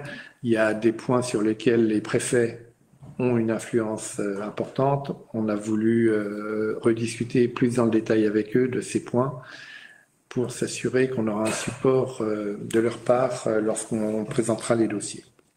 Donc la visite s'est bien passée et le préfet de région était très content de découvrir l'île de Bréa. Le point suivant, c'est la réception des travaux de la cale de la Chambre. Donc on a fait la réception officielle le 23 mai dernier et les réserves ont été levées le 29 juin 2024. Voilà. On aura au total une subvention de 87 332 € et le montant du solde a déjà été demandé et il devrait arriver rapidement. C'est 87 332 € de subvention sur un montant total des travaux de 131 000 € TTC.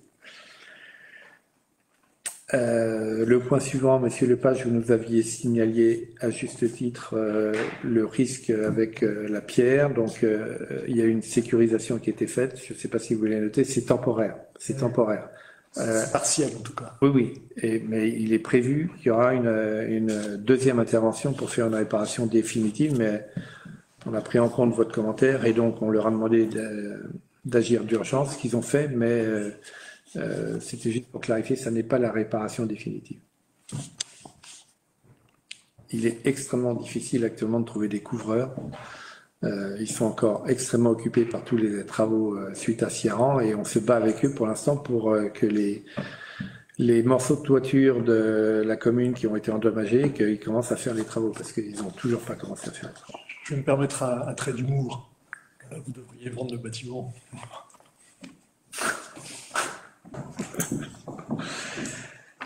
Le point suivant, campagne de rebouchage des trous sur la voirie. Donc, je vous avais informé lors du conseil précédent qu'on avait des difficultés avec la Colas à les amener à faire les travaux comme on le souhaitait initialement au mois de juin, et c'est ce qu'on faisait d'habitude, parce qu'il y a des problèmes d'approvisionnement des graviers spécifiques à Bréa. Bon, depuis, on a malheureusement eu la chute de Monsieur Torman. Donc, on a décidé de faire une intervention rapide.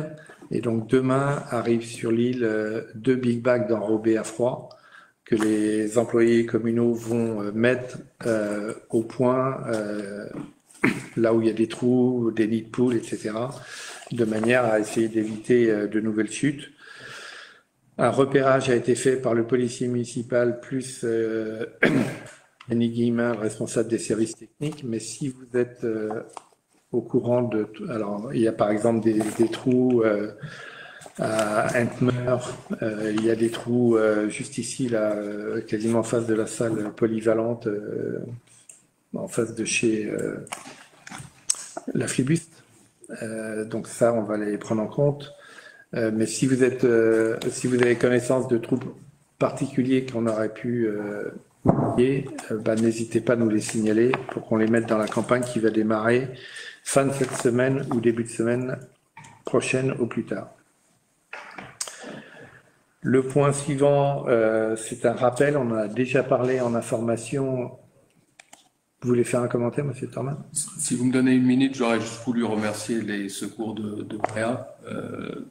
D'abord, une personne qui m'a aidé juste après l'accident, qui est une dame qui travaille à l'EHPAD. Je ne connais pas son nom, mais qui a été présente.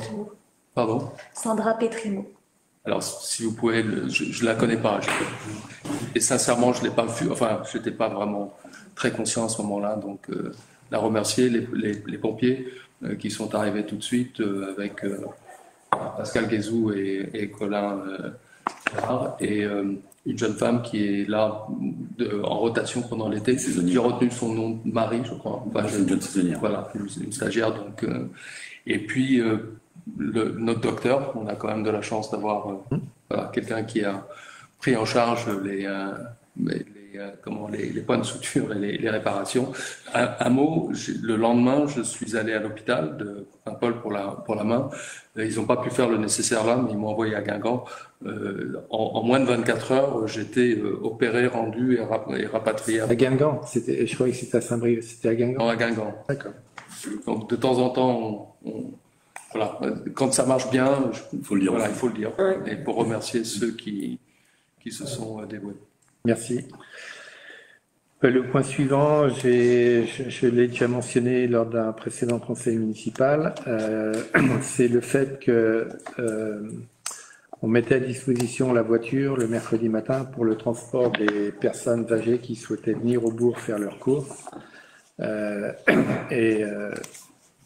Il n'y avait plus qu'une personne qui utilisait la voiture qui nous a suggéré de changer de système, ce que l'on a fait. Et donc maintenant, c'est le petit train qui assure ce transport. Et je le redis parce qu'il y a des commentaires actuellement qui circulent sur Bréa.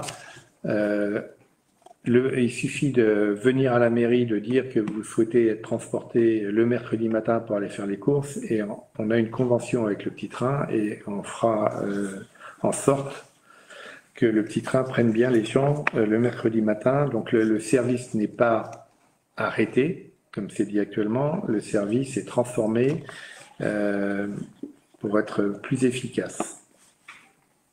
Donc les gens qui souhaitent ce genre de transport, ils viennent à la mairie, on en parle et on s'organise en conséquence. La commission d'action sociale vérifiera s'ils ont droit. Pardon ? La commission d'action sociale vérifiera s'ils peuvent bénéficier du transport organisé par la commune, parce qu'effectivement, ça s'adresse aux habitants dans le cadre du maintien à domicile. C'est pas ouvert. Donc, vous avez entendu ? Les demandes qui seront faites à la mairie, le comité d'action sociale vérifiera le droit, mais on sera souple. L'idée, c'est pas d'empêcher les gens, c'est d'être efficace dans notre utilisation de nos moyens. Le point suivant, procédure cimetière. La procédure cimetière qui avait été démarrée il y a 3 ans touche à sa fin. Donc le vendredi dernier, le 12 juillet, des lettres de convocation ont été envoyées aux ayants droit que l'on connaît pour aviser qu'il y aura un constat d'abandon de concession qui sera fait le 12 août. Ok, et que suite à ce constat, eh bien, il y aura un procès-verbal qui sera publié. Et lors du prochain conseil municipal, on décidera de la reprise ou non de ces concessions, mais l'idée, bien évidemment, est de reprendre les concessions qui ont été complètement abandonnées. Pour votre information, cette procédure concerne il reste 18 concessions. Donc un peu moins que ce qu'il y avait au début de la procédure, parce que des gens ont été avisés qu'on envisageait une reprise, ils se sont manifestés et ils ont repris les concessions et ils ont remis les choses en ordre. Donc on a 18 concessions concernées par le procès-verbal qui sera pris formellement le 12 août 2024. Une fois qu'on aura terminé cette procédure, compte tenu de la procédure de 2007 qui avait, on va dire, libéré 25 concessions, compte tenu des autres concessions qui ont été, on va dire, abandonnées formellement par les gens entre-temps, on aura un nombre de concessions à disposition important. L'état du cimetière suscite beaucoup de commentaires. Alors, je suis d'accord avec vous, mais je rappelle que la commune ne peut pas intervenir sur les concessions et entre les tombes. Et on fait l'entretien des allées, mais la plupart des commentaires sont dus en fait aux herbes, aux mauvaises herbes, on va dire, qui poussent sur les concessions ou sur les tombes. On a pris l'initiative d'en enlever un certain nombre alors qu'on ne devrait pas le faire. Mais je pense, je me sens obligé de rappeler à chaque fois que la commune n'a pas le droit, en théorie, d'entretenir les concessions. Mais je sais qu'il y a un certain nombre de commentaires.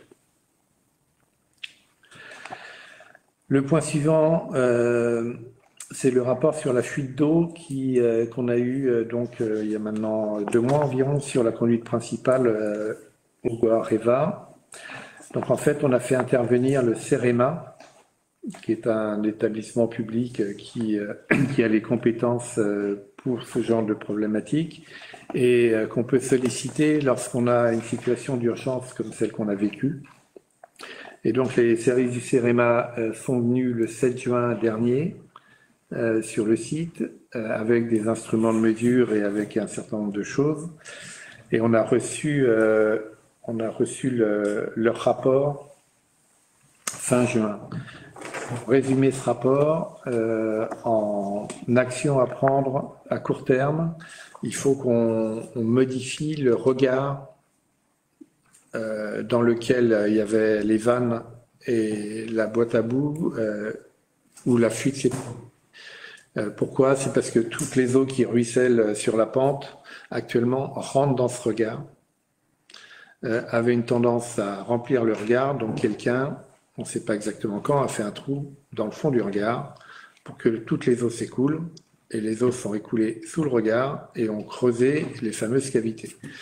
Donc la première recommandation, c'est qu'il faut rehausser le regard et qu'il soit un petit peu surélevé par rapport au terrain naturel pour que les eaux de ruissellement de pluie contournent le regard mais ne rentrent pas dedans. Donc ça, c'est des travaux qu'on va faire juste après la saison. Ils font... alors, la recommandation à moyen terme, c'est de remplir les cavités qu'on a constatées avec des matériaux drainants et légers. Alors, ils sont pas trop pessimistes sur le fait que les cavités risqueraient d'entraîner un affaissement ou un écroulement de la falaise. Les mesures qu'ils ont pu faire avec des appareils montrent qu'il y a encore une quantité de sol suffisamment importante pour que le risque soit considéré comme devant être traité, mais il n'y a pas de caractère d'urgence. La recommandation à long terme, c'est de déplacer les colonnes.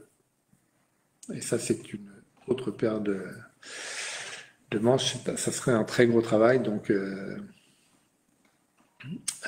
avant de prendre une telle décision, ce que l'on a discuté avec eux et ce qui va être fait, on doit recevoir cette semaine une proposition de la part du CEREMA pour faire ce qui est demandé en fait dans le cadre de la loi climat résilience pour les communes socles, c'est-à-dire une étude de l'érosion du trait de côte et de la montée des eaux.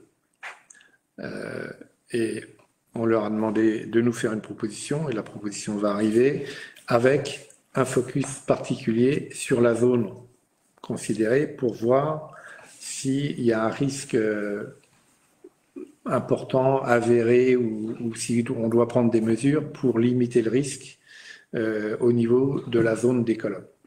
Donc, moi j'espère, la proposition doit arriver cette semaine ou plus tard la semaine prochaine. Je pense que on va parler d'une étude qui va coûter entre 20 et 40 000 euros, je pense. Et je pense qu'on prendra la décision de la faire assez vite, avec ce focus, pour voir si on doit faire quelque chose de particulier sur ce problème-là. Je ne sais pas si vous avez des commentaires ou des questions sur ce point-là. Alors ensuite, je vais donner la parole à Stéphane Morlevac qui va traiter 4 points. Ouais, je vais les enchaîner si ça pose pas de problème. Je vais tout d'abord commencer. On a reçu un courrier du président du Conseil régional de Bretagne concernant quelque chose qui est mis en place depuis 3 ans. Et donc pour la 4e année, Bresgo va essayer de faciliter la mobilité des jeunes en Bretagne en mettant chaque semaine un 50 billets gratuits à la disposition des jeunes de moins de 26 ans. Donc ce sont des apprenants, voilà, de moins de 26 ans, que ce soit en car, en train ou les bateaux, pour pouvoir permettre de faire de la gratuité pour le transport des jeunes en Bretagne. Pour ça, je conseille aux jeunes bréatins, s'ils sont intéressés, c'est d'aller sur le site directement de Bresgo, où il y a toute une information qui est bien faite dessus, et des démarches à faire pour pouvoir bénéficier de cette gratuité lors des transports. Et c'est aussi il y a un complément avec Passerail, qui est quelque chose de plus national, mais ça permet aussi à ces jeunes de pouvoir, pour 49 €, voyager un petit peu partout en France. Donc, la région de Bretagne a décidé de mettre en place ce système-là pour permettre aux jeunes une certaine mobilité à 0. Voilà, ça c'était la première des choses. Je vais aussi vous parler du Bréinfo qui est sorti, donc je pense que la plupart des gens ont dû le recevoir dans leur boîte aux lettres, sinon il y en a encore de disponibles chez certains commerçants de Lille, et il y en a aussi à la disposition sur la banque d'accueil de la mairie. Dans ce Bréinfo qui, comme d'habitude, traite de la vie de l'île de Bréa, on vous a mis aussi 3 petits flyers, un qui concerne les consignes de tri, mis en place. Il y a aussi le planning, en fait, le calendrier des collectes des ordures ménagères et des ouvertures de la déchetterie, donc pour le second semestre 2024. Et vous avez aussi un petit flyer concernant un projet d'ampleur au niveau du Moulin du Berlot, qui est donc le changement de la toiture en chaume du Moulin du Berlot, avec un petit flyer qui vous explique que c'est un budget conséquent et que pour ça, on va demander une petite participation à ceux qui le désirent. Donc tout ça, vous le retrouverez dans le Bréinfo numéro 90, qui est à disposition ou dans vos boîtes aux lettres ou chez certains commerçants. Tout à l'heure, on parlait de quand les choses vont bien, il faut aussi le dire. Donc, moi, je tenais, au nom de, je pense, tout le conseil, à féliciter l'organisation du festival des scènes de Bréa, qui a eu lieu du 5 au 9. Je pense que Dominique, vous serez d'accord avec moi pour dire, malheureusement pour vous, voilà, c'était un petit peu compliqué. On n'a pas pu y participer, mais je pense qu'il fallait remercier Caroline et son staff, féliciter aussi les nombreux bénévoles bréatins qui ont participé et permis que ce festival se déroule dans de très bonnes conditions. La programmation était encore une fois de qualité, ça a permis, je crois, de bien remplir les scènes. En tout cas, félicitations à tous, malgré le fait que entre les matchs de football, le mauvais temps et les élections, on avait un petit peu peur, mais je crois que la qualité de ce festival va aller de mieux en mieux, et cette année, malgré tout ça, ça a prouvé que ça a été quelque chose qui était très intéressant pour les Bréatins. Je pense qu'il y a eu peut-être un petit peu plus de monde de Paimpol à venir, j'ai eu l'impression, en tout cas pour la dernière soirée. Et voilà, donc on souhaite être vivement l'année prochaine avec une belle programmation, parce que c'est un beau festival et on espère qu'il va développer le plus longtemps possible. Voilà. Et je voulais aussi parler du magnifique feu d'artifice qui a eu lieu le 13. Je pense que cette année, il était vraiment très joli. Il est toujours, mais là, avec donc les 30 ans de l'association du Moulin, il y avait autour du Moulin, autour de l'étang, des choses qui ont été faites en plus. Et je pense que pour les retours que j'en ai en tout cas, que les gens ont vraiment apprécié. Et félicitations donc aux artificiers qui nous ont permis d'avoir un beau feu d'artifice. Et tant qu'on en est à féliciter les gens, je voulais remercier aussi les 2 DJ qui nous ont permis de passer une bonne soirée sur la place du Bourg sans faire trop de bruit. Je pense que les gens, c'était un bal populaire qui a bien fonctionné et les gens en étaient ravis. Donc voilà, donc il faut féliciter quand tout se passe bien également. Merci. On a encore quelques points. Marion, 3 petits points. Alors, premier point, on a fait un premier bilan de la campagne de piégeage des frelons asiatiques, des reines fondatrices de frelons asiatiques, qui a eu lieu ce printemps. Donc, il y a eu 27 personnes à s'inscrire comme piégeurs. Voilà, donc qui avaient rempli leurs fiches et tout. Il y a eu 19 retours de fiches en fin de période. Donc ça fait un tiers des personnes n'ont pas rendu leurs fiches, mais quand même 2 tiers l'ont rendu, c'est déjà très bien. Et parmi ceux qui l'ont rendu, il y a eu 289 frelons asiatiques piégés, donc ce qui est assez considérable si on pense que chaque frelon piégé aurait pu donner un nid. Voilà, de plus donc ceux qui n'ont pas rendu leurs fiches, qui ont sans doute aussi piégé des frelons, mais ça on ne saura pas. Il y a eu par ailleurs beaucoup d'insectes autres, enfin principalement des mouches, et je crois une vingtaine de frelons européens. Donc au regard de tous les insectes consommés par un nid de frelons sur une saison, c'est relativement positif comme bilan. J'attends de voir ce que donnera la campagne de destruction des nids cette année. Pour l'instant, il y a eu 4 nids primaires détruits.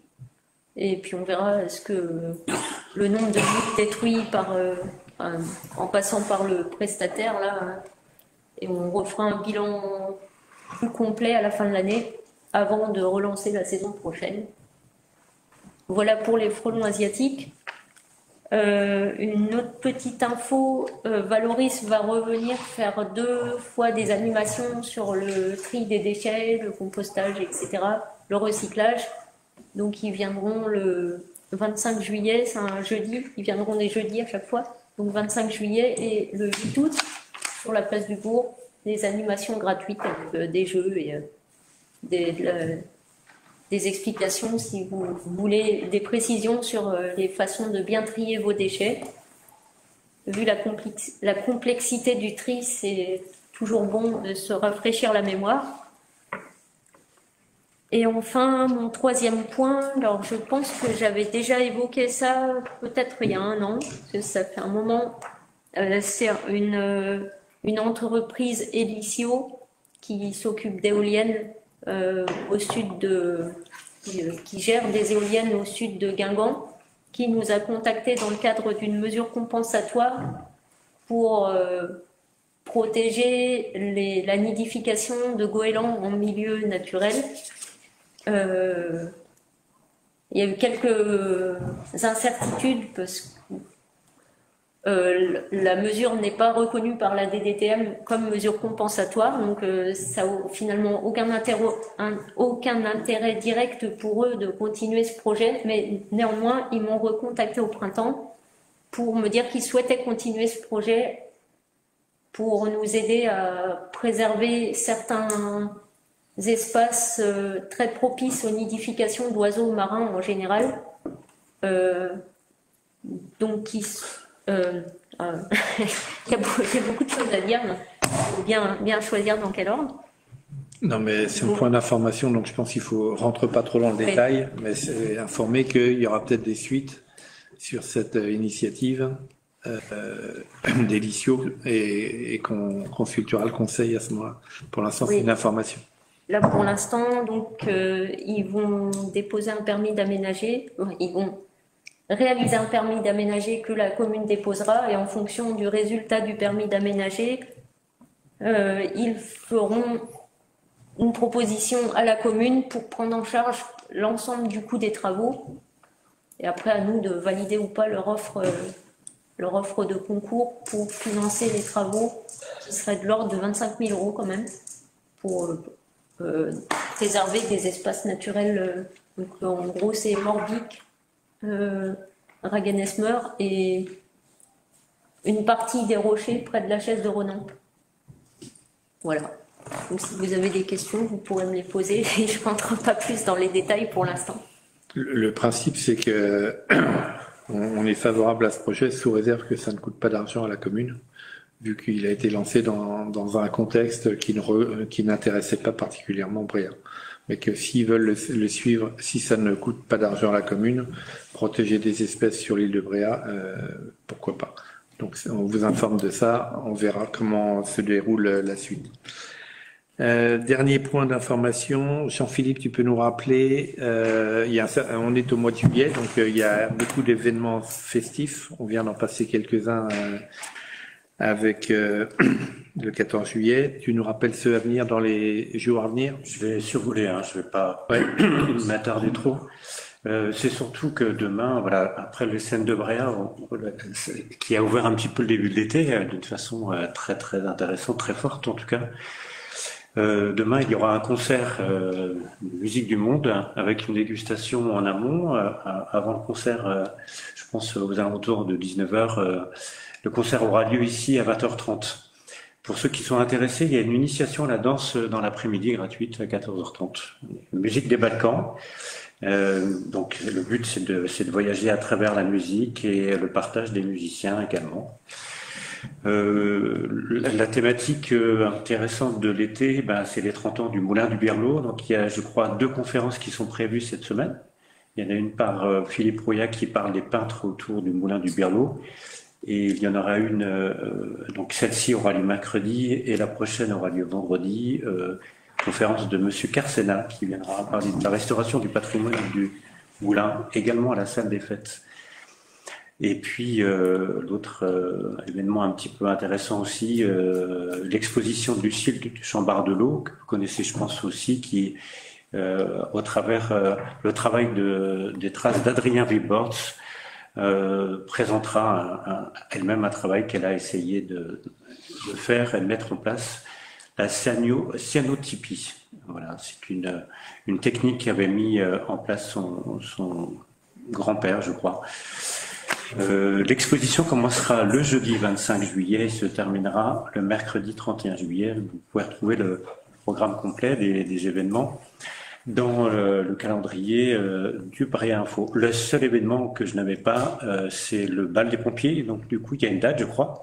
C'est le samedi 10 août. Exactement. C'est ça. Mais je ne sais pas précisément l'heure, mais je pense que ça commence le jour 20h, 20h30, quelque chose comme ça. Ou un petit peu avant, il y aura une buvette et la restauration dès 19h, je pense. Voilà, il y a ça. Et puis, si vous avez l'occasion de passer dans les pannes aussi, il y a une belle décoration qui a été faite pour... ça donne envie d'aller par rapport aux Jeux Olympiques. Elle est en cours, on n'a pas terminé, mais on avait mis un mot sur les réseaux. Si vous avez toujours du matériel de sport destiné à la déchetterie, on est preneuse pour étoffer ce petit espace destiné aux Jeux Olympiques. Et donc n'hésitez pas, on nous a offert une planche, on nous a offert le filet de tennis, les raquettes, merci Sacha. Enfin voilà, donc les gens ont joué le jeu et si vous avez du vieux matériel de sport, des vieilles tennis, de tout ce qui se rapporte au sport, on va étoffer encore pour que ce soit vraiment parlant. Voilà. Mais les gens, quand ils arrivent sur Bréa, ils trouvent ça, on entend des bons commentaires. Et demain, il y a une animation au Garzido avec Baume au cœur. Ah oui, je dis en 2 mots. Il y a une initiation au longe-côte et au geste de premier secours avec Baume au cœur, les pompiers. Et je ne sais pas s'il y en a. Je sais pas qui est présent demain. C'est les cardiologues de Bréa qui sont là, ouais. Je crois que j'en ai trouvé 2. D'accord. Baume au cœur, c'est ça. L'association Baume au cœur, c'est principalement les premiers gestes en cas d'accident cardiaque. Oui. Donc il y a des représentants des médecins cardiaques et puis il y a un certain nombre d'animations qui sont faites donc au Garzido. De mémoire, c'est de 10h à 16h. Ouais. Demain. Merci bien. Il y avait beaucoup d'informations, mais j'en ai fini avec ça. Donc, le dernier point, c'est les questions diverses, si vous en avez. J'en ai une. Il y avait eu, il y a 2 ou 3 ans, un certain nombre de taxes sur les propriétés privées des bâtiments communaux. Un certain nombre de Des tags. tags, oui. Ouais. Vous aviez indiqué que la commune n'avait pas porté plainte. Est-ce que la commune va le faire cette fois-ci? Je l'ai fait. Je l'ai déjà fait. Alors, je l'ai fait sur les matériels communaux. Bien sûr. Je ne l'ai pas fait. Il y a des murs privés qui ont été tagués. Murs privés. Voilà. On a proposé à la personne de porter plainte. Elle n'a pas voulu le faire. Mais moi, j'ai déjà porté plainte pour les tags sur les matériels communaux. Il y en a plusieurs. Moi, j'ai porté plainte à titre personnel. D'accord, ça je ne savais pas, mais on a proposé à une autre personne et elle n'a pas souhaité le faire. Mais je l'ai fait, moi, j'ai déjà déposé plainte. Et il serait peut-être bon que la gendarmerie puisse faire une petite investigation. Alors, il y a un signalement, imprécis, mais il y a un signalement. Et c'était pour moi l'intérêt de porter plainte, c'est que avant de refermer une plainte, ils sont obligés de faire un minimum d'investigation. Je doute que le signalement qui est imprécis nous permette d'avancer, mais bon, ils sont obligés de faire quelque chose. Pas d'autre. Très bien. 7h55, le conseil est clos. Je ne pense pas qu'il y aura d'autres conseils avant début septembre. Donc, je vous souhaite à tous des bonnes vacances.